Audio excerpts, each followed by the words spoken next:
Today, we're going to fish a hole through that rubber grommet. Let's find out how we're going to do that.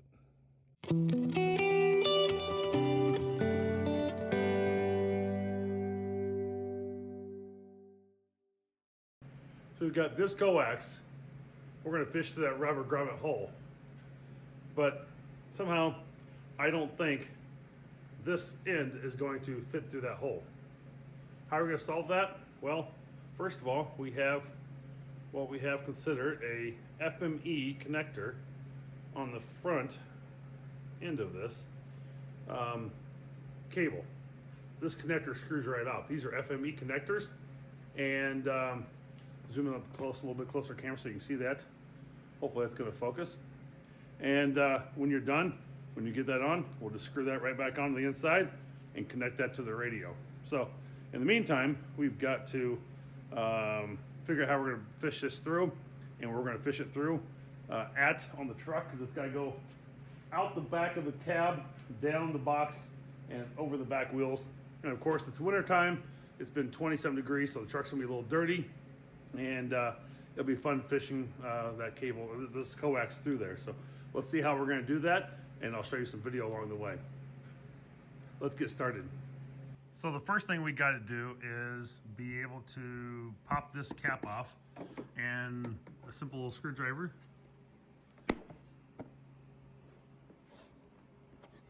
Trying to hold a phone and do that at the same time. Not gonna happen.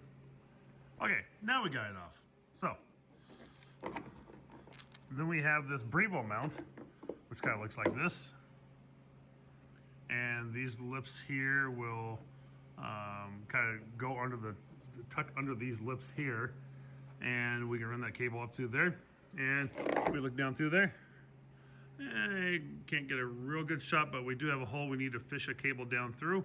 So we'll be trying to work on that here, but again, trying to hold and record and work at the same time.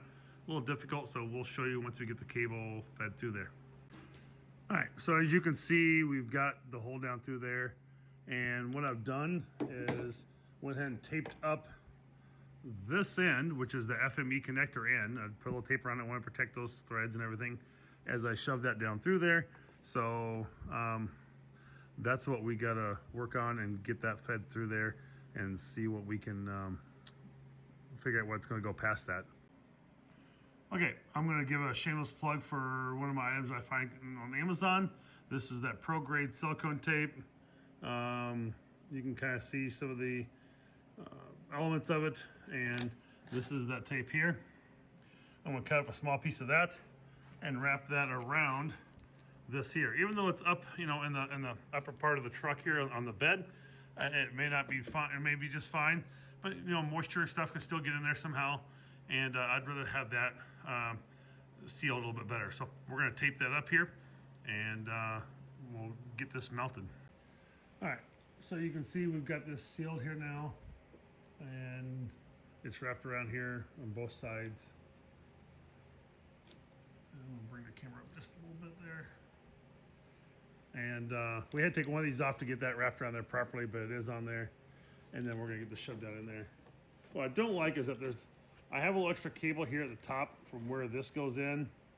And I think there's just a zip tie holding this in place. I'm half thinking about cutting that and sliding those up a little bit, because I don't like having that extra cable just kind of wound and bent through there like that. I'd rather have that a little bit more straight going through. So I think I'm going to do that, because I don't like that extra cable being bent. So we're going to have to cut this and probably pull the whole cord back out, and then take some other shrink wrap over the top of this again and redo that.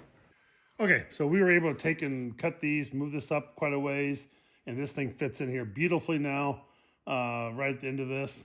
And so we're going to slide this down in here.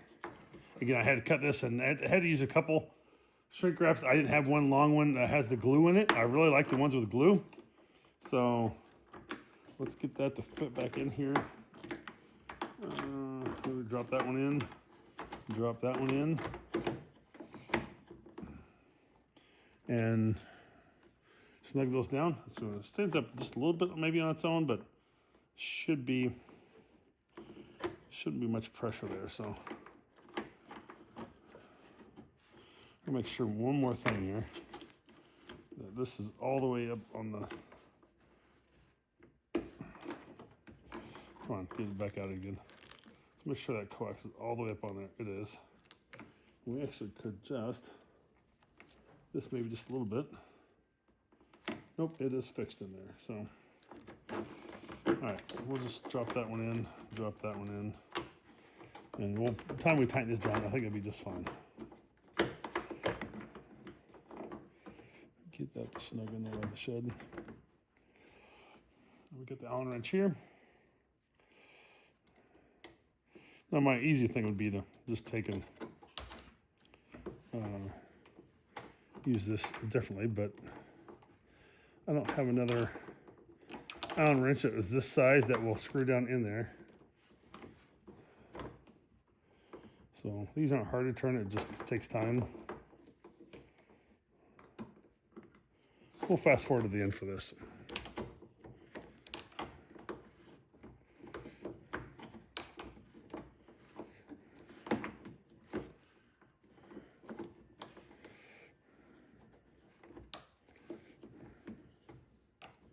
Okay, we got this mounted. There is a little bit of gap right here. I really don't like that, but it is what it is. I guess I could put some type of little gasket in here, maybe a little sealer in there of some sort. But this thing is, I mean, I can move my whole truck with this thing, so it's pretty rock solid on here now. I like to keep that cap on there. In fact, I rocked it so hard. Snow and ice fell off the other side just now inside the garage here. So that thing is not going anywhere at all. It's solid as rock. It'll hold the ATAS 120 just fine. So our goal now is to crawl under and start to find ways to fish that to the front. So we'll take you under to the underside. The other thing I forgot to mention was there was a screw on here that I need to attach a ground wire to. I don't have that lug right now. I use the non-insulated lug nuts, and I don't have one of those right now, so I'll have to try and order some or get another one. It's in my other location, and so I don't have any of those. Maybe I'll have my brother give me one at Christmas time. He has a bunch of them in his truck. I'll have the truck with me. Maybe we'll mount that ground wire then and go down to the bottom down in Kansas City when I'm down for Christmas. But anyway, take some ground wire with me. I use the 1/2-inch braid to go from here down through the truck, and that will attach to the frame somewhere for my grounding for the antenna. So I won't have grounding for the antenna for a little bit, but we might be able to at least receive, and we'll see how SWRs are with or without it. So that is, probably most likely, because this is plastic, there's nothing really grounding this to. Other than the bolts here are going into the aluminum frame underneath. That's about the only grounding I have. It's probably not enough. So something to think about.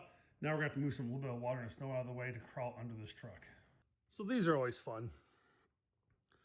So you can see cable comes down from back here, and we're going to run it up through this wire, up over the shock, and then down along the side you'll see another wire running right along where it looks brown. There's another wire running along there right above the wheel well it's zip tied to. So we're going to zip tie this to kind of the existing that they already have going there, and we'll see how far forward we can go with that. So you get a much better view. You can see the wires coming down right here. And we're going to zip tie it right along those holes and take it up through there somewhere. So it might be fun crawling out of there and figuring out, but we should be able to continue to push that through the front somehow there. All right, again, the fun part of the install. So trying to show you the cable comes down here. I can see I got it zip tied there. Of course, I got dripped on by a ton of mud and water and dirt. My recommendation, do this during the summer, not during the winter. What I'm thinking about doing is taking that wire and running it, and there is a plate right there I'm shining on, and drilling a hole up through that, because that is just a little plate that sits between the box and the cab, and putting a small grommet in there and running the cable through that.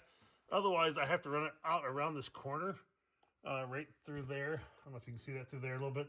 There's a little gap I can run it out and around, but I'm afraid of the cable rubbing on that and potentially hurting it.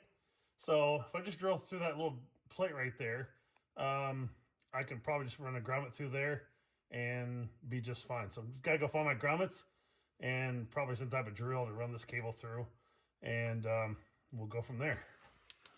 Okay, so I don't think you're going to be able to see the wire coming up through the edge of the truck here and going down into a hole down there, but I had a hole.